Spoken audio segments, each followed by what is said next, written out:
Grab the duct tape and mentally prepare yourself for yet another mind-expanding knowledge bomb from America's #1 business coach, Clay Clark. That's it. Bombs away. Yes, yes, yes, and yes. Jason, finally, I have found my headphones. Yes. These headphones are my favorite headphones. Those are some sweet headphones. They're expensive, and I've had them for years, and some communist took them upstairs. They look almost like a avionic in a way. I'll let you try them on later. They're incredible. But Nice. I would like to complain. I want to issue a complaint right now. I'm upset that somebody has taken my headphones. Yeah, whoever did it. Do you know who took them? I don't. I wish I did. Okay, let's start right here. On today's show, we're talking about how to deal with customer complaints. Now, I just told you that I'm upset that somebody moved my headphones. You did. Now, I'm really not that upset, and I found out that somebody moved them, and I found them, and it's all good. Right. But some people just never want to solve the problem. They just want to be heard. Yeah. I don't even know what that means, really. I just want to be heard. I've never had that statement. I've never felt that way. But somebody, I just want to be heard. I wanted to bring you and Julia onto today's show because we're going to teach how to deal with customer complaints. How to deal with customer complaints, but there are two kinds of customer complaints. All right, so there's one where the customer actually has a problem that they want to solve. Yeah, something we can fix. And the second one, they just want to be heard. All right, so Julia, when you managed at Elephant in the Room, the men's grooming lounge, how often would we sincerely have a complaint? I would say at least once or twice a week. Once or twice a week, okay. And what kind of problems would we have or issues would we have where it was sincerely, honestly, objectively our fault? Objectively our fault. Problems like that would be maybe we booked an appointment in the wrong spot. Come to find out that was something that happened.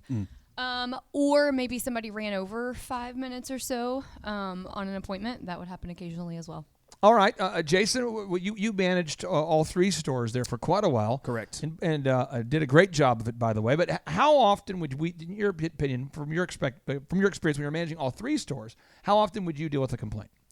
Ooh, I mean, I would deal with a complaint, whether it be from a customer or an employee, at least once a day.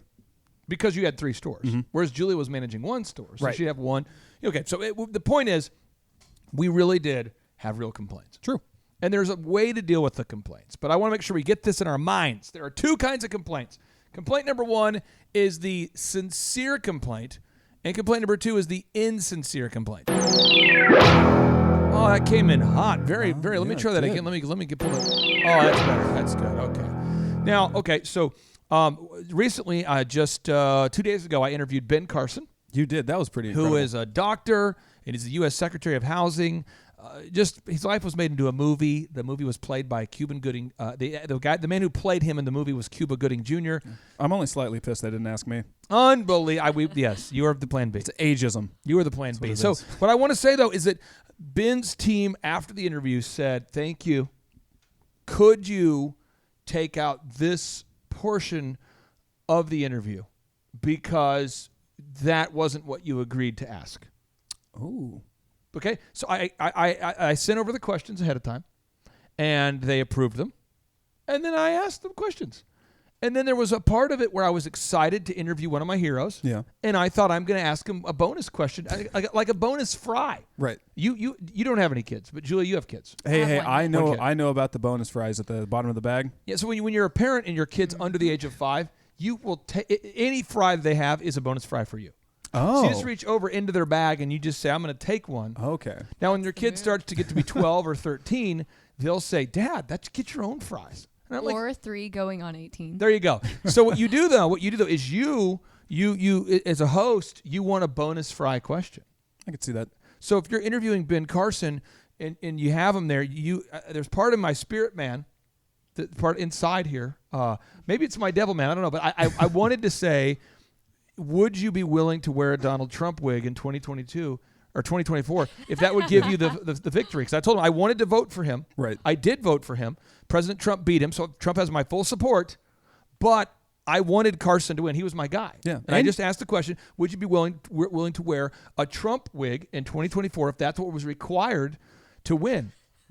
And he joked with me, had a good time with that. I was watching from outside, just kind of like mystified by the whole thing. And I could hear you, but I couldn't hear him because he was in the headphones. Yeah. But I watched. He got a very visual chuckle when you asked that question. And they were okay with that. Yeah. But then I went a little further, and I talked about how pale I am, and I wanted just to get his take on that.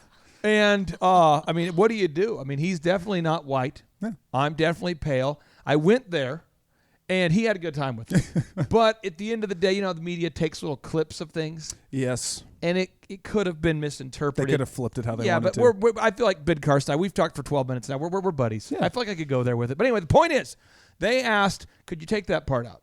And I said, sure. And it was good. Yeah. That would be not a complaint. That's like we're just trying to solve the problem. Exactly. What I'm talking about is a complaint is where the person is now we somehow didn't solve the problem. Mm-hmm. They're and irate. Now they're irate.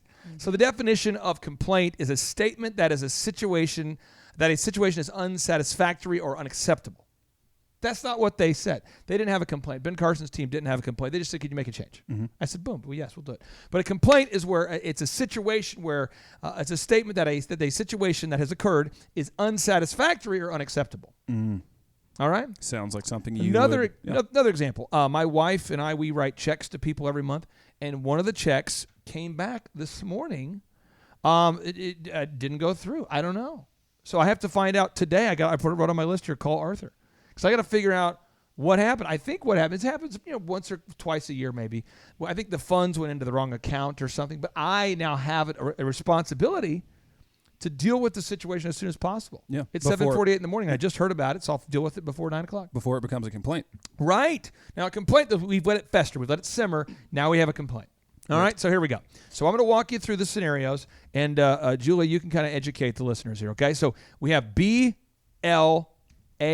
It's B.L.A.S.T. So the first step in dealing with a complaint is you want to act as though you believe the person who's complaining sincerely wants resolution. Julia, why do you have to do that?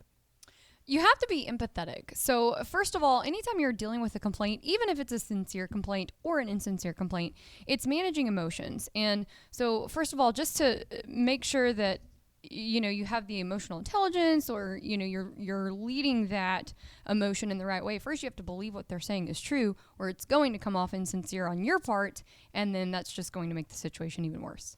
Right. Now, the problem is there are some people who know how to emotionally manipulate others True. to get what they want. And so I would use AOC as an example, this fabulous woman. Jason, have you watched AOC ever speak? Unfortunately.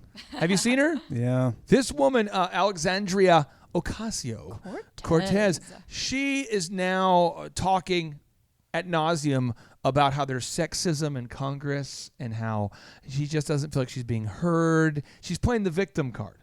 Okay? I don't know. You've heard her speak. It's very hard not to hear her. I don't know where that statement's coming from. A lot of people, though, play the victim card. It is a move. Yeah. And if you take politics out of it, you have customers that do that crap too. Mm-hmm. So, but we go in with the initial belief that the person is telling the truth. Right. We start with that. Mm-hmm. Step 2, so it's B.L.A.S.T. B.L.A.S.T. B.L.A.S.T. You have a problem, you got to blast your way through the problem with emotional intelligence. B.L.A.S.T. Okay? B.L.A.S.T. You have to blast your way through the issues. B.L.A.S.T. How to deal with customer complaints. That's what we're talking about. By the way, this system comes from Chick-fil-A. This is not my system. This is the Chick-fil-A system, the method they teach at Chick-fil-A. Jason, listen. Yes. Why do you have to listen? And you can't listen quickly. You can't go, hey, I believe I believe, sir, you're telling the truth. But in 7 seconds or less, tell me. Why do you have to let them? Why do you have to listen and provide some time? Well, it goes back to the emotions. People want to know, the disingenuous complaint. That person just wants you to listen to them. They're not looking for a solution. They want to fire all their bullets, and they want you to absorb all of them. So, 1, that emotional connection. But 2, you have to have enough information to be able to actually go on to the next step, which you are going to say. I won't spoil it, but you have to have all of the information in order to handle the problem, and you can't get that from not listening. So I used to be a passive listener. People would come to me with a complaint, and I would just say, okay, skip through what they're saying. What's the problem? Right. But a lot of times I'd miss the problem because it was in the details. So let us role play this real quick, okay? I am going to be somebody who has gone to a local restaurant, and I'm going to be upset about something. Yes. So yesterday I went to an unnamed restaurant, true story, and I ordered. What do you think I ordered at the restaurant? Just take a guess. Let me tell you, it involves a bag. Oh, burgers. Yeah, I ordered a bag of bunless burgers. Yeah. From a place that starts with a B. I go in there and said, I'd like one bag of bunless burgers, and guess what happened? They got the order wrong somehow. Guess what? What do you think they included with my bag of burgers? Oh, I'm gonna say they gave you buns, didn't they? Right, but you know what? I don't care. I've got bigger things to worry about. So I got to the office. You know what I did? I used bun removal technology. I was about to say. took the buns off. I was fine. Yeah. But let's pretend I'm not. I'm not that kind of person. Okay. Here we go. So you're the drive-through guy. So if you could do the drive-through thing where you're, I've been there. Here you go. Ready? Thank you for coming to Bob's Burgers. This is Jason. How can I serve you today? Yeah, I was just in the line there, and I gotta get back to my CB. I was just in the line there, and I ordered a bag of bunless burgers, but there was no how do I say this? The burgers had buns, and so I got more than I paid for. I don't want the buns with my burgers because I'm on a high protein diet, low carb, and I'm just a little bit upset about it. Sir, if you wouldn't mind pulling around to the first window, I'd love to help you. Oh, I'll pull around to the front window. Right, Yep. I'm somebody who's upset. Maybe my marriage isn't going well. Yeah. Maybe I just lost an election. I don't know. Something's going on. Maybe I'm a liberal, and I just am mad that the cause and effect is a thing. But the point is, maybe I'm a socialist. I hate the fact that I have to work for money. Maybe I'm just. You feel like everybody should have those buns. Right. So now here we go. So sir, anyway, I'm very upset about it. Yeah. I drove all the way from here to my office at the Riverwalk, at least 3 miles, and I discovered that I have buns. Right. And so what you would do in that case is, well, thank you, sir, for pulling around. Again, my name is Jason. So if I could just kind of reiterate what I... What's your name again? My name is Jason, Your sir. first name and last name? My last name is I'm going to write Donovan. this down. I'm going to be talking to your manager. Oh, well, please. Well, if I can't solve it, I will get my manager for you. Okay. But I believe what the issue is you had ordered the bag of burgers. That is correct. But a you bag wanted- of bunless burgers. Right. So you wanted the you wanted the burgers bunless, and we That unfortunately is what I sent wanted. I them wanted out to bunless you. burgers, and you gave Right. me buns with my burgers. Well, sir, I would be more than happy to make you those bunless burgers and refund the difference. There's not really a difference, but I do feel like you wasted your time driving both here and back So you're twice. going to give me more burgers I am going to give you more burgers with buns? without buns because you are on a high protein diet and you're watching your carbs. But you get what I'm saying, though. Right. So you listened to what I said. You answered it. So L is listen. A is answer. S is you satisfy. You try to come up with some win-win. Yeah. So you just gave me more burgers, and now we're fine. We got Yeah. some trust going on. B.L.A.S.T. Believe, listen, answer, satisfy, trust. Now let's do the other way where I cannot be, because again, that's how you solve sincere complaints. Believe, listen, answer, satisfy, trust. Right. That's what it is. B.L.A.S.T. But Julia, let us role play a scenario now where I do not want a resolution. I just want to be heard to a point where it's absurd. And your task is to get me out of the store. Okay. Okay? All At some point, because if you don't get me out of the store, other people have a bad experience. Right. So here we go. Yeah, I was just, let me try again. I was just there. I ordered a bag of bunless burgers, and I was under the impression that when I got it's crazy, a bag of bunless burgers, I would get a bag of bunless burgers, but instead I got burgers with buns. Okay, so if you want to pull on up to the front, let's take a look. I'll pull up to the front. So I pull up. It's just, okay, I pull up. So, Hi. yeah. So Yeah. I understand. So you received buns on your burgers. You Correct. ordered- And I wanted bunless burgers Oh, for okay. Billy, my boy. I understand. So, just to make sure, so you were having to drive back, and we're gonna go ahead and replace this for you. You're just saying what I just said. And I don't want to hear what I just said because surely I shall have what I want when that was bunless burgers. Oh, for Billy, oh. my boy. Sir, I'm so sorry. We just we're awful people here. I guess we just, oh goodness, we messed up so bad. We need to- we you're just- not we did. awful. We No, it's just the training is awful. Your boss needs to be fired. You're right. Our training, it's just we could do much better. I apologize. I will say here at Bob's Burgers, training. I totally get it. I totally understand. Brahms, I will tell you, Brahms has excellent checklists. Their team is on point. I can guarantee you. I bet you if you could go to Brahms, and I bet you they would not put buns on your burger, sir. So you're saying I should go somewhere else? I mean, I would. See, that's perfect right there. Yeah. And then you might even give me money to go. But you got to get them out of your way, and that's how you deal with it. That's the best part. Believe, listen, answer, satisfy, trust. Let me give a few more examples because I want to make sure we're hitting home here. Jason, our conferences start at 7 a.m. Why? Well, because successful people start at 7 a.m. and there's a lot to unpack, so you got to start Julian, early. how often do you talk to a knucklehead? You're not saying they're a knucklehead. I'm saying they're a knucklehead. How often do you talk to a knucklehead who's not happy that it starts at 7 a.m.? Or they'll say, how come you guys can't start at noon? Have you ever had that happen? Once in a blue moon. Once in a blue moon. How often have you had somebody call you it appears from another planet where even though their business idea is terrible, they still want it to work? That is very often, actually. Yes. And I try to say offensive things on this show, like if you don't have a real business where you solve a real problem for real people, don't call us. I don't know that pretty helps all the time. My favorite one yet that I have, and I will share the story, and I will share the story for the rest of my life because it was just priceless. I think I know where you're going with this. One of our newer members of the team years ago talked to this guy, and he demanded a meeting with me because he wanted to become a client. And so they said, sir, you probably wouldn't be a good fit. He's like, no, I demand. So I'm on the phone with him, and then the rep on our team, to her defense, said, you're going to be talking to this guy, and I guarantee you're not going to like it. I guarantee Fair you warning. It's not going to go well. It's not going to be a good thing. It's not going to be something you're going to want to talk to, but just do it, because I didn't know what to say to him. And I'm like, what do you say? She said, this guy, he wants to buy, step one, he wants the United States military to give him nuclear submarines so that he can use that technology to desalinate water, to give that water to the Israelis, to forever liberate them from needing to be involved with the UN. And he wants to give them financial independence by giving them water. Okay. And so I'm on the phone. I'm like, I agree with the idea, actually. If they could be free, desalinate their water, this all makes sense. Well, I will give him credit. I don't know if you know anything about the desalinating process. Yeah, it's great. It takes a lot of energy, so you would need nuclear levels of energy to do that. Right. And so I love the idea. And I said, so, sir, I mean, what do you need us for? He's like, I want you to help me raise the money on Kickstarter.